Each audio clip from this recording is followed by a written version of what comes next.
दोस्तों, आपका अपने चैनल होम्योटेक विथ एसपीवाई में आपका स्वागत है।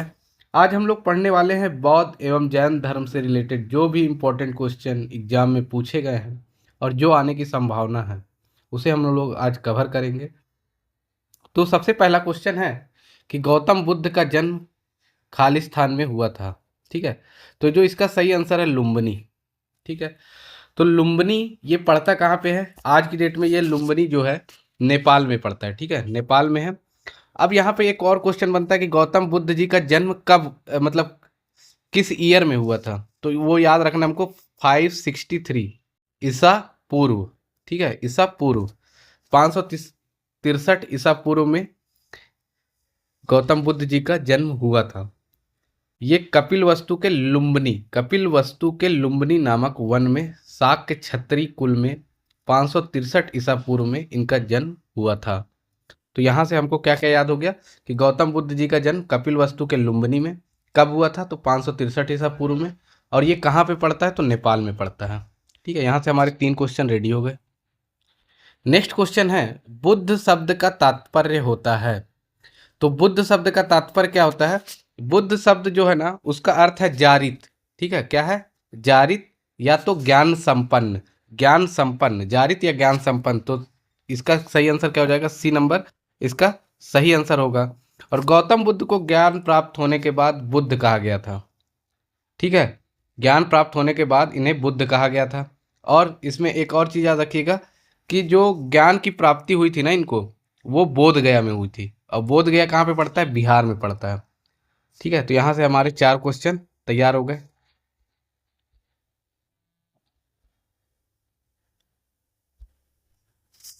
नेक्स्ट क्वेश्चन है, गौतम बुद्ध की मृत्यु कहाँ हुई? तो यह कुशीनगर में गौतम बुद्ध जी की मृत्यु हुई थी। ठीक है, इस जो ये घटना हुई, जो मृत्यु हुई, उसे क्या कहा गया? महापरिनिर्वाण। ठीक है, महापरिनिर्वाण। ये भी बहुत ही ज़्यादा वेरी वेरी इंपॉर्टेंट है। ठीक है, वेरी वेरी इंपॉर्टेंट है। महापरिनिर्वाण कहा गया। गौतम बुद्ध जी की मृत्यु जो हुई उसे कहा गया महापरिनिर्वाण। ठीक है, गौतम बुद्ध जी की मृत्यु कब हुई थी? तो ये याद रखना है 483 ईसा पूर्व में। 483 ईसा पूर्व में मृत्यु कब हुई थी? 483 ईसा पूर्व में। ये याद आपको रखना है। कहाँ हुआ था? कुशीनगर में हुआ था। इस घटना को क्या कहा गया? महापरिनिर्वाण कहा गया। फिर कब हुई? तो 483 ईस्वी पूर्व में। ठीक है, नेक्स्ट क्वेश्चन है, गौतम बुद्ध के संबंध में सभी सही हैं सिवाय एक के। मतलब एक कोई इसमें से 4 में से गलत आंसर है। तो देखो, हमने याद किया था उनका जन्म लुम्बिनी में हुआ था, एकदम सही बात है। उनकी मृत्यु कुशीनगर में हुई थी। कुशीनगर कहाँ पड़ता है? उत्तर प्रदेश में। ठीक है, तो उनकी मृत्यु हुई थी कुशीनगर में। उन्हें ज्ञान की प्राप्ति बोध गया में हुई थी, बिहार में। ठीक है, सही है। उन्हें ज्ञान की प्राप्ति राजगृह में हुई थी, तो यही गलत है। तो डी इसका सही आंसर हो जाएगा। ठीक है, नेक्स्ट क्वेश्चन हमारा, गौतम बुद्ध को कौन सी जगह ब्रह्म ज्ञान का प्राप्त हुआ था? तो ये देखो, बोध गया में उनको ज्ञान की प्राप्ति हुई थी। ब्रह्म ज्ञान की प्राप्ति बोध गया में हुई थी। तो एक क्वेश्चन रेडी हो गया। और उन्होंने गृह त्याग जो किया था ना, गृह त्याग, तो गृह त्याग को क्या कहा गया है? महाभिनिष्क्रमण। क्या कहा गया है? महाभिनिष्क्रमण। याद रखना है। ये जो बोध गया में जो बोधि वृक्ष के नीचे इनको ज्ञान प्राप्त हुआ था, वो किस नदी के किनारे है? तो निरंजना नदी। ठीक है, निरंजना नदी। आज की डेट में उसे क्या कहा जाता है? फल्गु के नाम से जानते हैं। ठीक है, फल्गु नदी के नाम से। कौन से पेड़ के नीचे? पीपल के पेड़ के नीचे इनको ज्ञान की प्राप्ति हुई थी। कब हुआ था? पूर्णिमा के दिन। तो देखिए, इसमें मैंने 4-5 इंफॉर्मेशन आपको बता दी। कौन कौन सी? कि बोध गया में इनको ज्ञान की प्राप्ति हुई थी। पेड़ कौन सा था? पीपल का पेड़ था। नदी कौन सी थी? निरंजना नदी, जिसे हम आज की डेट में फल्गु नदी कहते हैं। और जब यह गृह त्याग किए थे तो उसे क्या कहा गया? महाभिनिष्क्रमण। ठीक है, जब इनकी मृत्यु हुई थी उसे क्या कहा गया था? महापरिनिर्वाण। ठीक है, और जब ये घर त्याग किए थे तो महाभिनिष्क्रमण। ठीक है, इतना हमको याद रखना। दोस्तों, ये क्वेश्चन काफ़ी इंपॉर्टेंट है। भगवान बुद्ध ने अपना प्रथम उपदेश कहाँ दिया था? तो ये सारनाथ में दिया था। ठीक है, इसका सी आंसर सही है।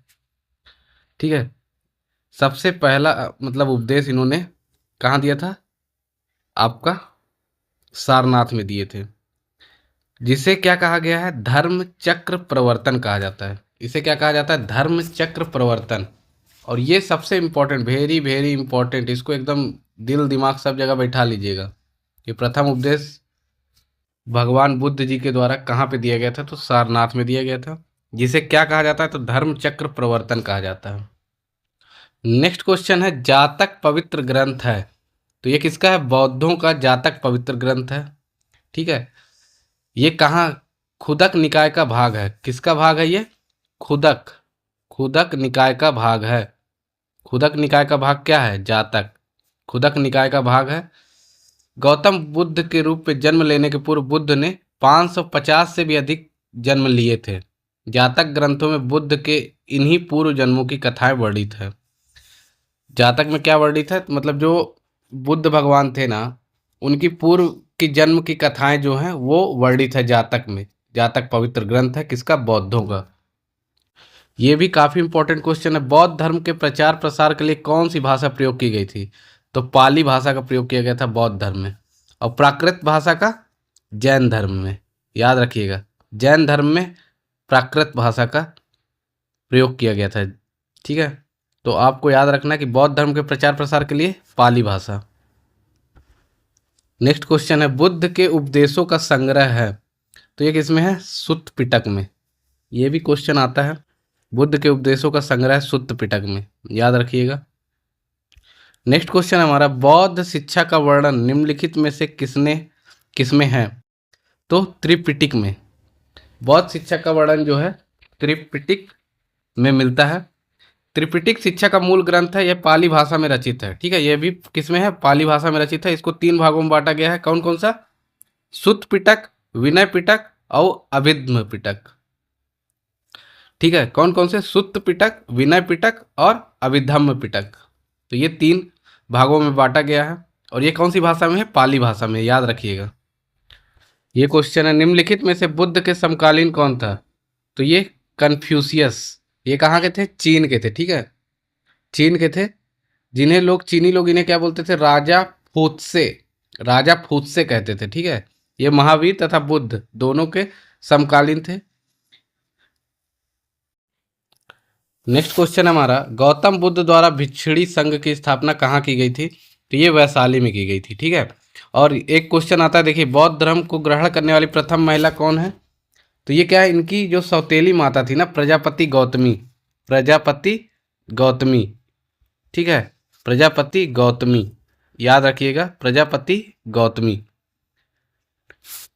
बुद्ध की सौतेली माता थी। ये संघ में प्रवेश पाने वाली प्रथम महिला थी, आपको याद रखना। ये नेक्स्ट क्वेश्चन है, सांची किसकी कला व मूर्ति कला का निरूपण करता है? तो सांची, पहला चीज ये भी पूछता है कि सांची कहाँ पर स्थित है?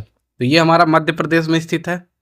और ये बौद्ध कला का केंद्र स्थल रहा है। ठीक है, ये भी याद रखिएगा। नेक्स्ट क्वेश्चन है, बौद्ध स्मारक स्तूप कहाँ बनाए जाते थे? तो स्तूप कहाँ पे बनाए जाते थे? तो बुद्ध के अवशेषों पर, बुद्ध के जीवन से संबंधित स्थानों पर, संघ के प्रमुख सदस्यों के अवशेषों पर, बौद्ध मठों द्वारा अर्चना के स्थानों पर। तो जो इसका सही आंसर है दोस्तों, उपरोक्त सभी। ठीक है, तो डी इसका सही आंसर हो जाएगा।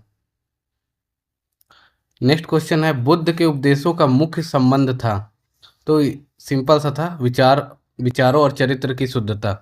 ये कभी भी मतलब गिच पिच वाले चीज़ों में कभी नहीं पड़े। ठीक है, जटिल चीज़ों में, जटिल दार्शनिक समस्याओं में कभी भी नहीं उलझेगी, याद रखिएगा।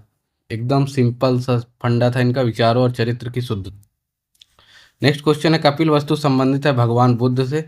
ये भी वेरी वेरी इंपॉर्टेंट कर लीजिएगा इसको। कपिल वस्तु किससे संबंधित है? तो भगवान बुद्ध से संबंधित है। देखिए, क्या है, चतुर्थ बौद्ध सम्मेलन किसके शासनकाल में हुआ था? तो ये देखिए, बौद्ध धर्म का ये जो चतुर्थ ये बोल सकते हो अंतिम ही था, अंतिम संगति थी। कुषाण शासक कनिष्क के राज्यकाल में कश्मीर के कुंडल वन में। ठीक है, कश्मीर के कुंडल वन में हुई थी। इसकी अध्यक्षता किसने की थी भाई? वसुमित्र ने। ठीक है, याद रखिएगा, इसकी अध्यक्षता वसुमित्र ने की थी। और उपाध्यक्ष कौन थे? अश्वघोष। उपाध्यक्ष इसके कौन थे? अश्व घोष, याद रखिएगा। नेक्स्ट क्वेश्चन है, बौद्ध धर्म से संबंध अर्धगोलाकार अंत्येष्टि संबंधी टीले को क्या कहते हैं? तो उसे स्तूप कहते हैं। ठीक है, अर्धगोलाकार अंत्येष्टि संबंधी टीले को स्तूप कहते हैं। नेक्स्ट क्वेश्चन है हमारा, आजीवक संप्रदाय के संस्थापक कौन थे? तो ये कौन थे? मखली गोसाल, मखली गोसाल। ठीक है, याद रखिएगा। जैन धर्म के प्रथम तीर्थंकर थे तो ऋषभदेव थे। प्रथम तीर्थंकर कौन थे? ऋषभदेव थे। और 23वें जो सबसे लास्ट तीर्थंकर थे, 24, टोटल 24 थे। 23वें कौन थे? 23वें को भी याद रखना है, पार्श्वनाथ जैन। पार्श्वनाथ जैन ये क्या थे? 23वें तीर्थंकर थे। और 24वें कौन थे? महावीर स्वामी। 24वें एवं अंतिम जो थे महावीर स्वामी थे, याद रखिएगा। और जैन धर्म के प्रथम तीर्थंकर थे ऋषभदेव। लोग महावीर स्वामी मार के आ जाते हैं भाई, याद रखिएगा इसको। जैन धर्म के प्रथम तीर्थंकर थे ऋषभदेव, 23वें नंबर के थे पार्श्वनाथ और 24वें नंबर के थे महावीर स्वामी। अगर आपको वीडियो अच्छी लगी हो दोस्तों तो लाइक, शेयर और चैनल को सब्सक्राइब कर लीजिएगा। Thanks for watching this video.